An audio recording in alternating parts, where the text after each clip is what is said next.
Kia ora everybody and welcome back to the kitchen. Tonight we're going to be making guava jelly. Here in Whangarei, here in Northland, guavas are just like free and our trees are loaded. And after the cyclone, when it blew off everything, it didn't blow off our guavas. So we've got some free fruit that we're going to make into some jelly. So let me show you what to do, eh?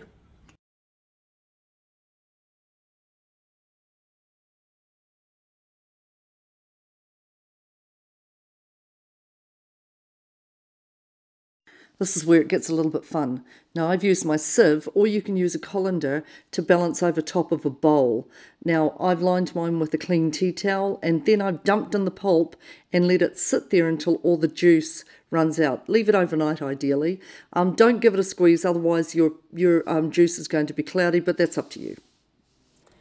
Right, so basically all you're going to need is the juice from your guavas, which I strained and put into this container and left in the fridge, and some sugar in a cup. Pretty much that's it. So I've got my pot that's heating here, and I'm going to put in, measure out how many cups I've got in this juice, and then I'm going to put, for every cup that I have, I'm going to put in 3/4 of a cup of sugar.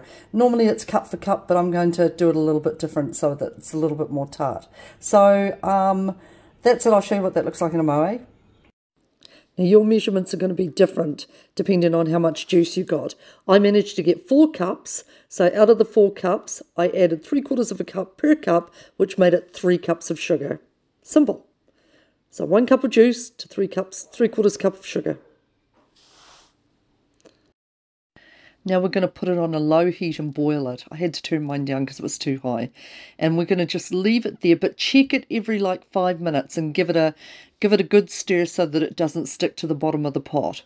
Okay, now it's quite watery at the moment, but eventually it will start to thicken up as the water starts to evaporate, so you just have to be patient.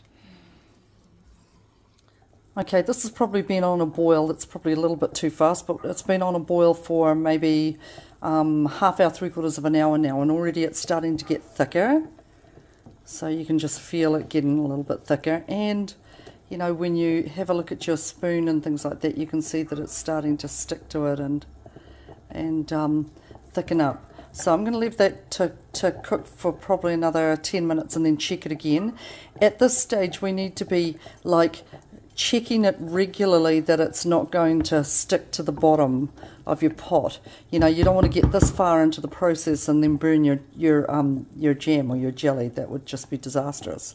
Now I've got a pot here with my lids over here that are boiling, and I've washed out my jars so they're nice and clean, and I'm going to pop them into an oven for probably about 10 minutes till they heat through. The oven will be about 50 degrees, so it's just going to be on a low heat just to warm them through, to kill off any bugs that might be in there. So we have hot jars, hot lids, hot jam.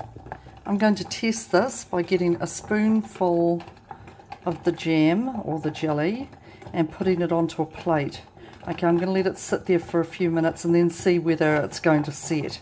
Okay, and there's no sort of easy way to do this, but and it's a little bit laborious, but that's how you're going to find out whether you're going to have like liquid or a set jelly. Right, have another look at this. This is probably only 5 minutes later. You can see how much thicker it's gotten already, and you can see on that spoon how it's starting to set there. And see that. Let's have a look at the plate. Run my finger through there. Perfect. Right, you're going to put your hot jam into your hot jars. Be careful with this process, you don't want to get burnt.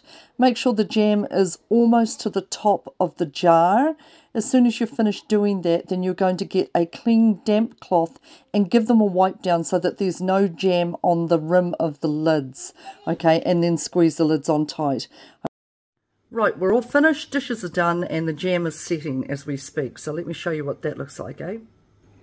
Have a look at that. How good is that?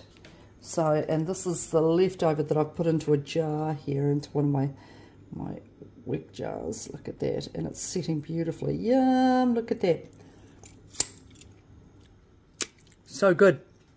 So good. Use what you've got. Guavas are free. Take it easy and we'll see you soon. Ka kite anō.